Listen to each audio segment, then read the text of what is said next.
नमस्कार दोस्तों, स्वागत है आप सभी का आपके अपने YouTube channel Dhanraj short hand academy steno classes में। दोस्तों, आज का हमारा डिस्कशन है राजस्थान जिला न्यायालय स्टेनोग्राफर भर्ती 2020। अरुणाचल के CM Pema Khandu positive.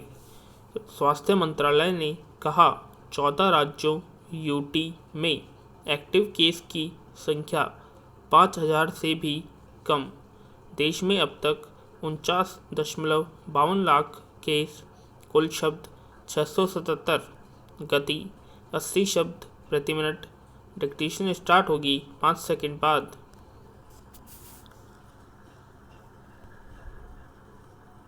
Gate ready for this dictation start. Arunachal Pradesh के मुख्यमंत्री पेमा खांडू कोरोना पॉजिटिव पाए गए हैं। उन्होंने ट्वीट कर कहा, मैंने कोविड-19 का RT-PCR टेस्ट कराया और उसका रिज़ल्ट पॉजिटिव आया है। मैं एसिम्प्टोमेटिक हूँ और पूरी तरह स्वस्थ हूँ। गाइडलाइन के मुताबिक मैंने खुद को आइसोलेट कर लिया है। मेरे संपर्क में आने वाले सभी लोगों से अनुरोध है कि कृपया वह गाइडलाइन का पालन करें। इस बीच केंद्रीय स्वास्थ्य मंत्रालय ने मंगलवार को कहा कि देश में अब तक हुए संक्रमितों में केवल 1/5 हिस्सा ही एक्टिव रह गया है। मतलब 49 लाख मरीजों में केवल 9.81 लाख मरीज ही ऐसे रह गए हैं जिनका इलाज चल रहा है। बाकी 38.50 लाख से ज़्यादा लोग ठीक हो चुके हैं और 80,000 लोगों की मौत हो चुकी है। पैरा केंद्रीय स्वास्थ्य सचिव राजेश भूषण ने कहा कि मौजूदा समय में देश में 5 राज्य ऐसे हैं जहां 60 से ज़्यादा एक्टिव केस हैं। इनमें भी 14 राज्य और केंद्र शासित ऐसे हैं जहां अभी भी 5000 से भी कम एक्टिव केस हैं। 18 राज्य और केंद्र शासित राज्य में 5 से 50,000 के बीच में और 4 राज्यों में 50,000 से ज़्यादा एक्टिव केस हैं। उन्होंने कहा कि देश में कोरोना की टेस्टिंग बढ़ाई जा रही है। पिछले एक हफ्ते में 76 लाख से ज़्यादा लोगों की जांच हुई है। स्वास्थ्य मंत्रालय ने कहा कि महाराष्ट्र और यूपी में संक्रमण से मरने वालों की संख्या में लगातार बढ़ोतरी हो रही है।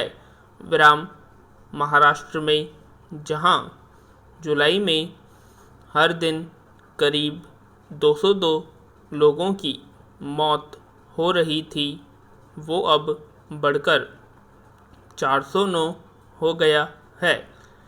इसी तरह उत्तर प्रदेश में जुलाई के महीने में हर दिन करीब 19 लोगों की मौत हो रही थी, जो अब 75 से 76 के बीच हो गई है।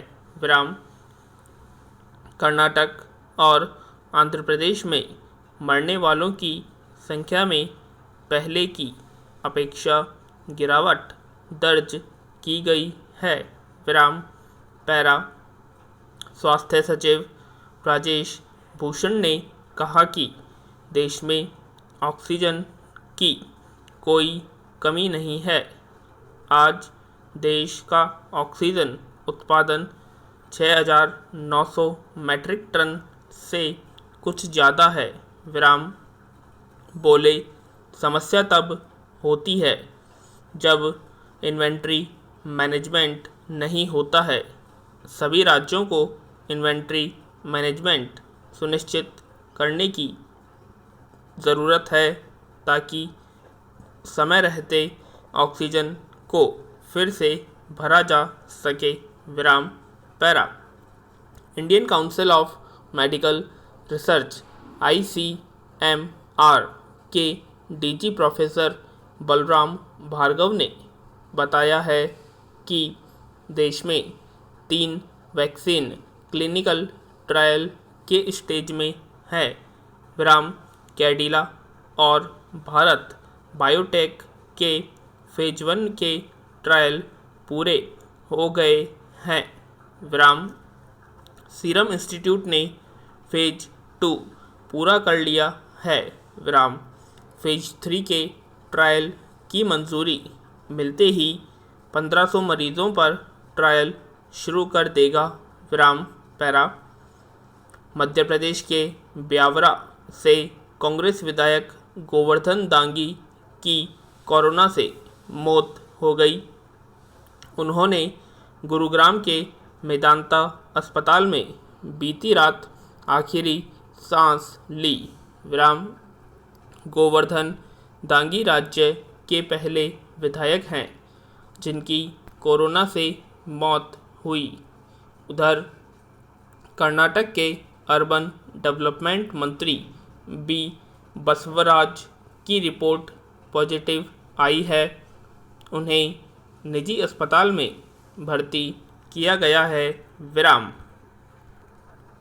उत्तराखंड सरकार ने केंद्र सरकार से 10,000 ऑक्सीजन सिलेंडर की मांग की है।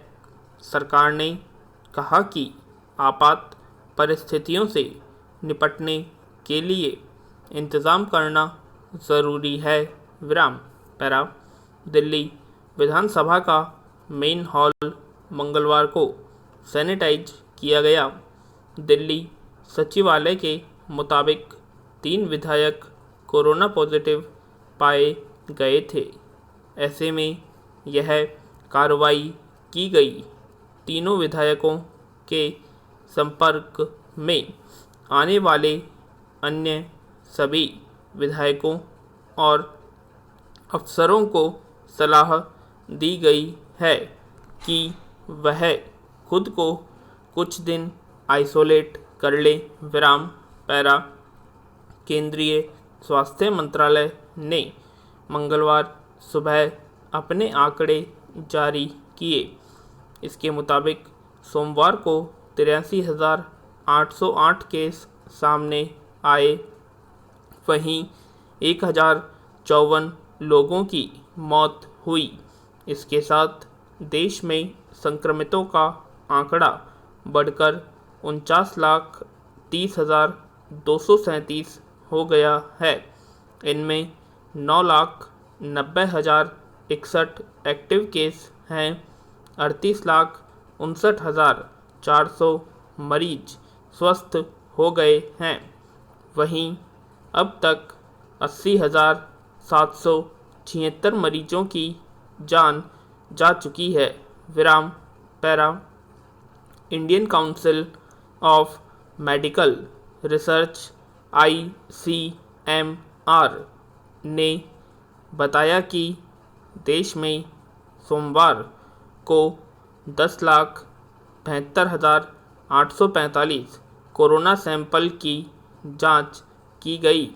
इस तरह अब 5,83,12,273 टेस्ट किए जा चुके हैं। पूर्ण विराम। नमस्कार दोस्तों, मैं आप सभी से निवेदन करता हूं कि मैं अब से आप सभी मेरे मित्रों के लिए जो high court, stenographer, RPSC, SSC, RSMSB, parliament की तैयारी कर रहे हैं, इन सभी के लिए डिक्टेशन यूट्यूब पर नहीं डाल पाऊँगा मेरी अचानक तबीयत ख़राब होने की वजह से। तो आप सभी से निवेदन है कि मेरे चैनल पर जितने भी पुराने डिक्टेशंस है हाई कोर्ट की, संपादकीय, पार्लियामेंट की, SSC की, RSMSB की, इन सब की तैयारी करें। धन्यवाद। जय हिंद, जय भारत।